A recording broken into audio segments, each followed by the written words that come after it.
مفيش شك طبعا انه منصة تيفو تعتبر من اقوى منصات اللي بتصدر كروت افتراضية على مستوى العالم. ويمكن انا شايفه اقوى بديل لكاست وفيزا ريدوت باي، لانها في الفترة الاخيرة زودت العروض، وبصراحة الناس دي بيحاولوا يطوروا من نفسهم.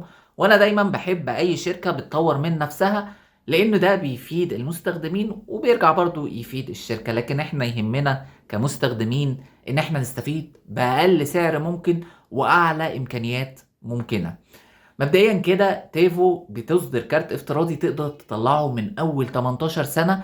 يكفي بس ان انت يكون معاك بطاقة شخصية وبيتوافق عليك وبتقدر تطلع الكارت الافتراضي او كارت حقيقي. وبالمناسبة الكارت الافتراضي سعره $20، بس استنى كده، السعر ده هينزل معاك ل $8 لو حطيت الكود اللي ظهر قدامك.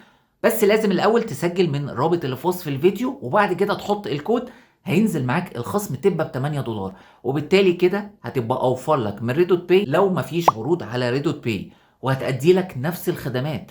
ده زود عليها كمان انه مفيش عمولة دفع بالدولار. يعني انت مثلا ريدوت عندك عمولة دفع بالدولار من 1 ل1.2%، لكن تيفو مفيش اي عمولة دفع بالدولار. يعني دفعت $10 هي ال $10 اللي اتخصم منك.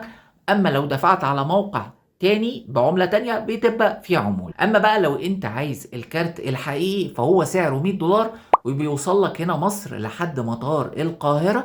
وطبعا بتروح لمكتب البريد في مطار القاهرة تدفع لهم حوالي 50 جنيه، بيدوك زي وصل كده بتقدر تاخد بيه الكارت زي تخليص جمركي كده. وسعر الكارت الحقيقي هو $100، لكن لو حطيت الكود اللي ظهر قدامك طبعا بعد التسجيل من الرابط اللي في وصف الفيديو بيبقى الكارت سعره $80 بس. وطبعا تقدر تسافر بيه اي بلد وتقدر تتعامل بيه براحتك. طريقة شحن التطبيق سهلة جدا، شرحتها لكم قبل كده. تقدر تعملها من خلال تطبيق باينانس، بتحول على عنوان الشبكة الخاصة بتطبيق تيفو زي ما انتم شايفين كده.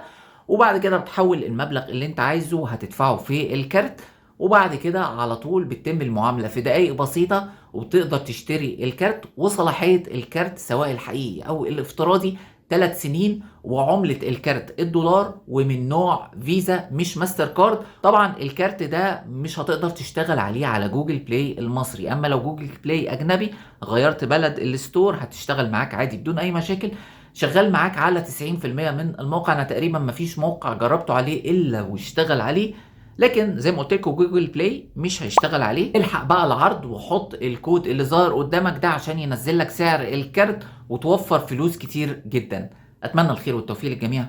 شكرا جدا يا جماعه لحسن استماعكم، والسلام عليكم ورحمه الله وبركاته.